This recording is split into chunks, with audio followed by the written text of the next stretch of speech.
The Blue Jays. They finally got their Japanese superstar noodles. Yes. Right? That's what they've been seeking, man. They got them. They Last finally couple got years, them. they've been chasing one, and they've got one. Got one. Now, I don't know if he's going to be. I'm sure he'll be good. Like, is he going to 4-year be a deal. star? Like Okamoto's getting paid here, right? Yeah. They committed to him. Yeah, but I said this to you earlier. I wonder what that means for Bo. I wonder what that means for the rest of the roster construction. It might not mean anything. It might just say we're spending a bunch of money and this guy's part of it and Bo's part of it, like to me.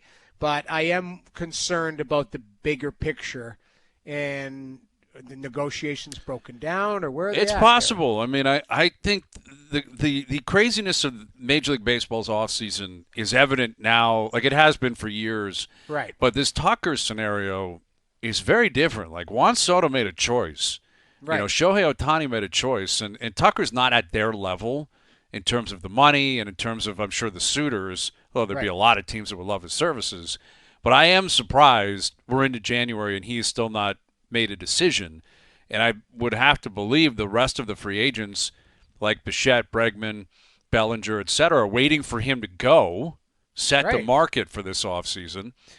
And they're facing a CBA issue too in Major League Baseball, which may be factoring into what's going on here, the uncertainty of the future of Major League Baseball, and will there be a lockout? Will there be a salary cap? I don't know. It doesn't seem to affect the Blue Jays though. Nope. Like this, Nope. they've signed now.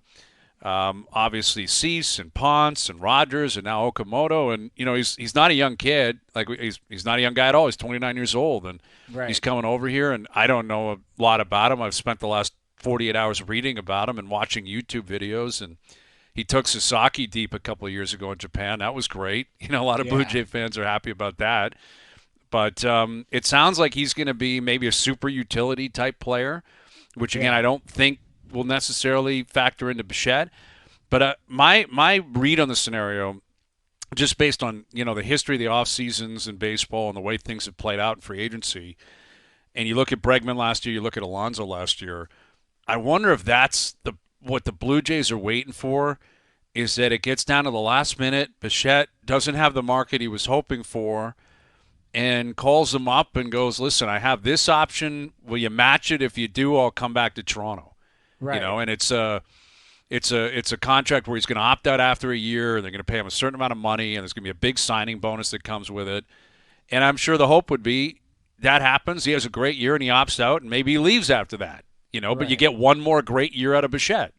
Like the Mets got out of Alonso this year. Then he did opt out, and he left, and he went to Baltimore. So I don't think the door's shut, but it's going to come down to what the market's going to be. Are you surprised that the market is different for Bichette? Did you think it was going to be No, I'm bigger? not surprised. No? Like it was always going to be Tucker first, I think. Right. Like maybe that changes, but it seems more likely the arms are going to go, and those are different, right? This Yep. is different. It's a Japanese player coming over. He was posted. It was well reported he was going to make a choice in the next 24, 48 hours. It turns out to be the Blue Jays. But let's say they don't sign Bichette, don't sign Tucker, and this is it. It's still a very active offseason. They've spent a ton of money.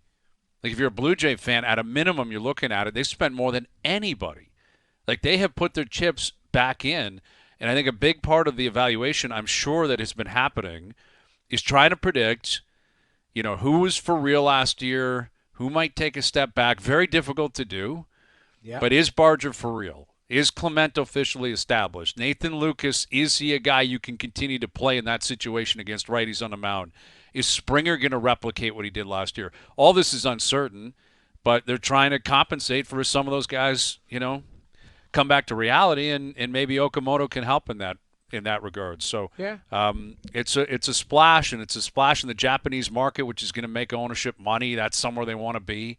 Again, it doesn't course. affect the average everyday fan, but it's another feather in the cap of Mark Shapiro, that's for sure. Think of that. They must have, from a business standpoint, seen the media surrounding Shohei, seen the coverage, seen the reach that he has. Again, different player. Yep.